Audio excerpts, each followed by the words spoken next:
Rafael strike. Mendekati kotak penalti, Rafael strike. Umpan langsung, oh tidak ada yang menyambut.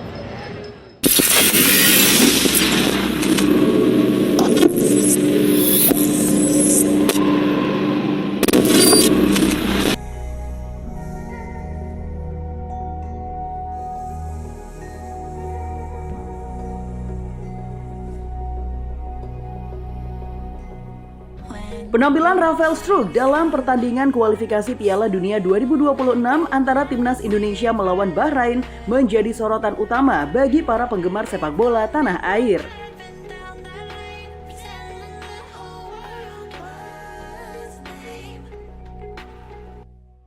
Struijk yang baru-baru ini memilih membela Timnas Indonesia memperlihatkan kualitasnya di laga penting ini dengan mencetak gol yang sangat krusial.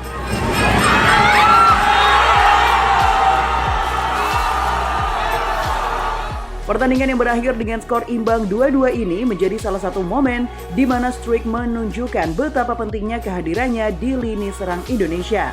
Cukup signifikan ya, meskipun itu juga sebenarnya biasa ketika ada beberapa kesempatan juga memang kadang ada tambahan, cuman memang tidak nyaman untuk Indonesia tentu saja, dan kita lihat bagaimana protes. Struijk yang berposisi sebagai gelandang serang atau sayap kanan memanfaatkan kecepatan dan visi bermainnya untuk menciptakan berbagai peluang bagi Indonesia sepanjang pertandingan.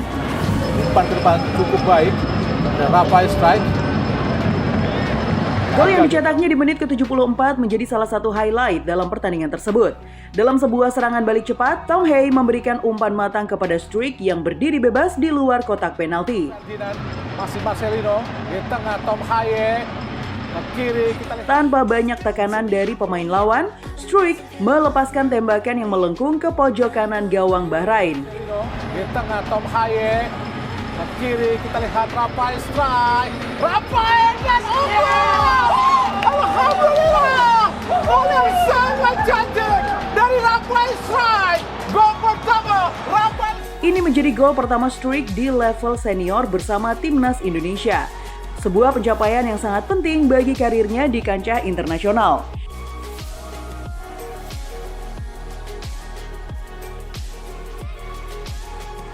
Kecepatan dan kecerdasannya dalam membaca permainan membantu Indonesia tetap mengontrol alur pertandingan, terutama di babak kedua, di mana Timnas Indonesia bermain lebih agresif dibandingkan babak pertama.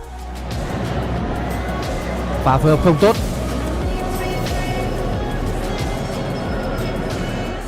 Di luar pencapaian pribadinya, Struijk juga berperan penting dalam membantu lini tengah dan belakang Timnas Indonesia.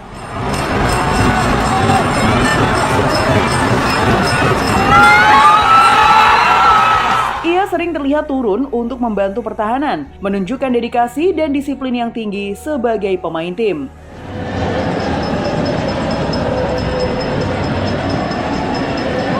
Performa Struijk yang solid ini menunjukkan bahwa ia tidak hanya bergantung pada kemampuan individunya, tetapi juga mampu berkontribusi secara kolektif bagi tim.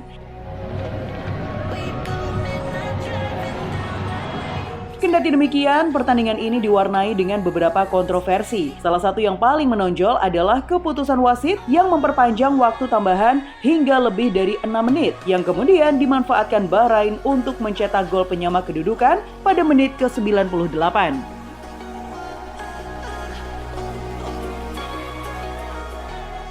Keputusan ini memicu protes dari pihak Timnas Indonesia, termasuk dari pelatih Shin Tae-yong yang menilai bahwa wasit seharusnya menghentikan pertandingan sesuai dengan waktu tambahan yang telah ditentukan.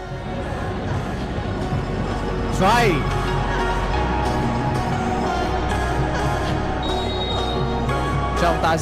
Meski begitu, Rafael Struijk tetap mempertahankan sikap profesional dan fokus pada permainannya, meski hasil akhirnya tidak sesuai harapan. Harus hati-hati Indonesia, lakukan sudah tinggi di tengah berbahaya.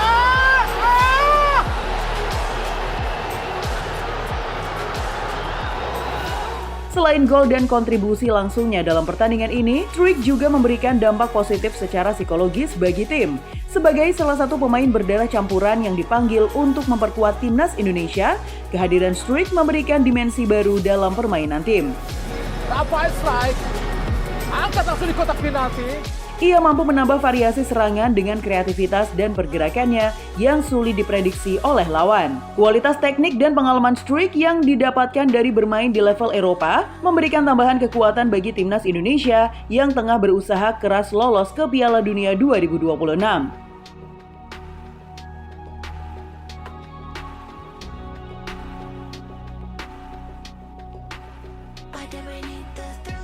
Bagi Struijk sendiri, mencetak gol di pertandingan sekelas kualifikasi Piala Dunia adalah langkah besar dalam karirnya. Gol tersebut tidak hanya memberikan kebanggaan bagi dirinya, tetapi juga menjadi bukti bahwa keputusan Shin Tae-yong untuk memanggilnya ke dalam skuad timnas Indonesia adalah langkah yang tepat.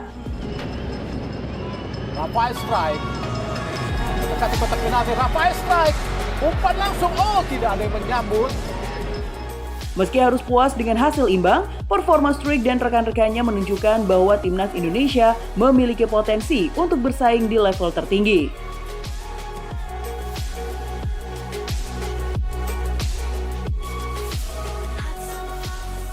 Pertandingan melawan Bahrain ini bisa menjadi pelajaran penting bagi tim untuk lebih mempersiapkan diri menghadapi tantangan yang lebih besar di masa mendatang.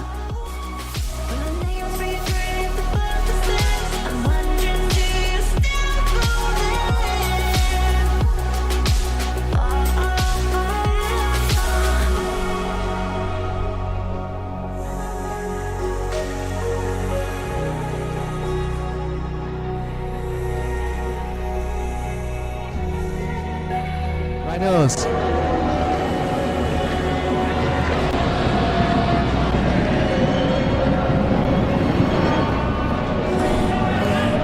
Hiệp 2 sẽ là một hiệp đấu mà đội tuyển Bahrain sẽ cần phải tổ chức chiến lược tấn công.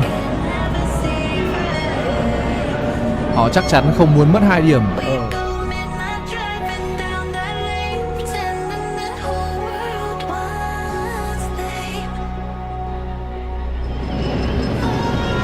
Rafael Struijk mendekati kotak penalti. Rafael Struijk umpan langsung, tidak ada yang menyambut. Di tengah Tom Haye, kiri kita lihat Rafael Struijk. Rafael dan alhamdulillah, gol yang sangat cantik dari Rafael Struijk. Gol pertama Rafael.